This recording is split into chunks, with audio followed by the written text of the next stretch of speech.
Olá, meu nome é Ana Carolina Valejo, sou acadêmica do curso de farmácia. O meu professor orientador é o Dr. Mestre Luiz Cae Salles Kanazawa e o meu tema proposto de pré-projeto e futuro projeto de TCC é o potencial terapêutico do canabidiol no transtorno de deficiência no gene 5 do tipo quinase dependente de ciclina. Começando pela minha introdução, eu coletei alguns dados relacionados a doenças raras, que é onde se enquadra esse transtorno. Então, no mundo, aproximadamente 450 milhões de pessoas são acometidas por alguma patologia rara. E no Brasil, de acordo com o Ministério da Saúde, 13 milhões de pessoas.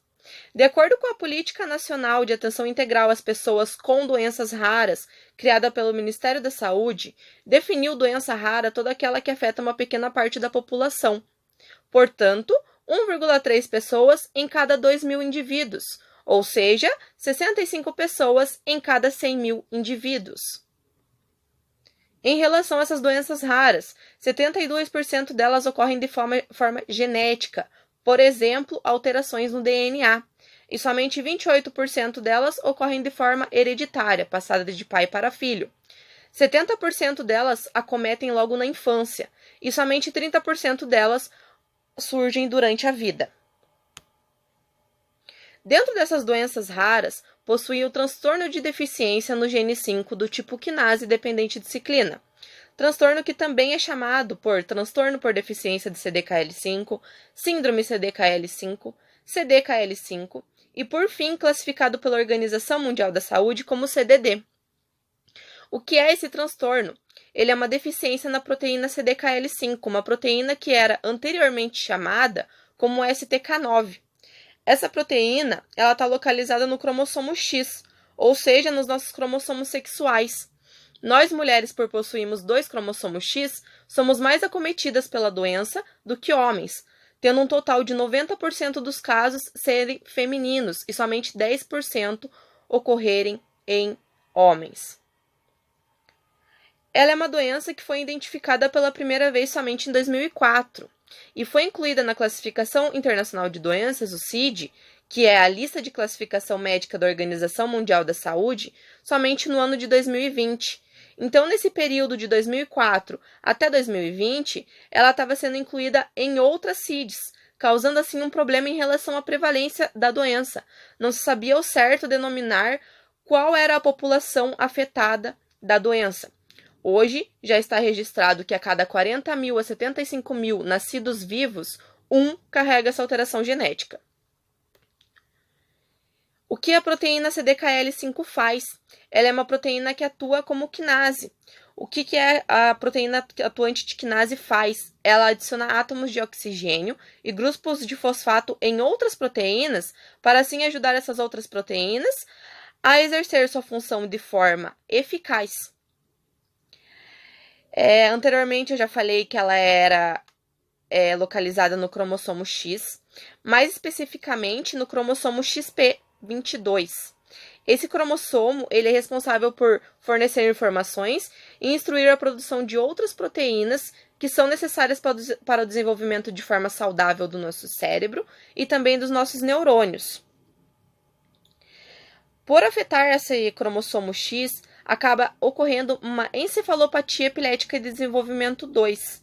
Essa encefalopatia engloba doenças que causam uma danificação neurológica, que acaba afetando funções motoras, visuais, de fala, cognitivas e também causando um atraso, assim, no desenvolvimento da criança.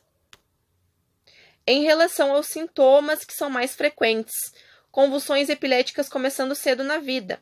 Essas convulsões ocorrem logo nas primeiras horas, primeiras semanas e primeiros meses da vida do recém-nascido. Há relatos de mães que logo no pré-natal sentem tremores equivalentes a convulsões. Outros sintomas: espasmos epiléticos frequentemente ocorrendo sem hiperritmia, vários tipos diferentes de convulsões, capacidade limitada de andar, incapacidade de falar, habilidade manual limitada, falta de contato com os olhos, prisão de ventre, dificuldade para dormir, movimento de mãos sem propósito, bruxismo, hipotonia e deficiência intelectual. Em relação a outros sintomas que são menos frequentes, mas que também ocorrem: irregularidades respiratórias, infecções respiratórias, vômito, refluxo gastroesofágico, escoliose, características como olhar de soslaio e hábito de cruzar as pernas, e sintomas comportamentais como ansiedade e evitação social.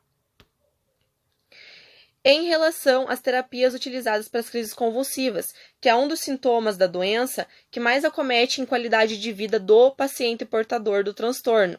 Então, algumas das terapias são drogas antiepiléticas, os AEDs, dieta cetogênica, estimulador do nervo vago, neurocirurgias e mudanças na dieta do paciente. Essas terapias são eficazes, mas há alguns casos que elas não têm uma eficácia de 100%. Então, o propósito é a utilização do canabidiol para eliminação dessas crises convulsivas. Mas de onde vem o canabidiol? O canabidiol vem de uma espécie chamada Cannabis sativa L, a única espécie da família Cannabaceae, do gênero Cannabis L e da espécie Cannabis sativa L. As subespécies dela são sativa, índica, ruderalis e espontânea, sendo que a índica é a mais abundante em relação ao canabidiol. Em relação aos 4 canabinoides que são mais presentes na planta, são o tetrahidrocannabinol 9, canabinol, canabidiol e tetrahidrocannabinol 8, sendo que o canabidiol é a segunda substância mais presente na planta, lembrando que os outros 3 têm funções psicoativas e o canabidiol não. Em relação aos fins terapêuticos da cannabis sativa, as substâncias presentes nas plantas atuam no nosso sistema endocannabinoide. Esse sistema possui canais de ativação, tanto CB1 quanto CB2. Os canais CB1 são mais abundantes no nosso corpo, então vai tratar patologias como doenças autoimunes, diabetes, dores crônicas e desordens metabólicas. Já os canais CB2 estão mais presentes no nosso cérebro, na nossa mente, então vai atuar em patologias como depressão, toque, autismo, Alzheimer e doenças neurodegenerativas. Em relação aos fins terapêuticos do canabidiol em particular, ele tem fins terapêuticos ansiolíticos, antipsicóticos e antiepiléticos, que é o nosso tema proposto.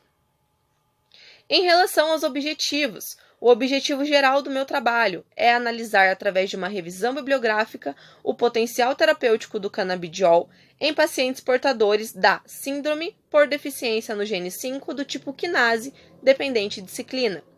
Tenho como objetivos específicos analisar as alterações genéticas encontradas na doença, descrever o perfil dos pacientes com CDD, verificar os benefícios do CBD nos sintomas de crises convulsivas e comparar a eficácia do canabidiol com anticonvulsivantes utilizados na farmacoterapia da doença.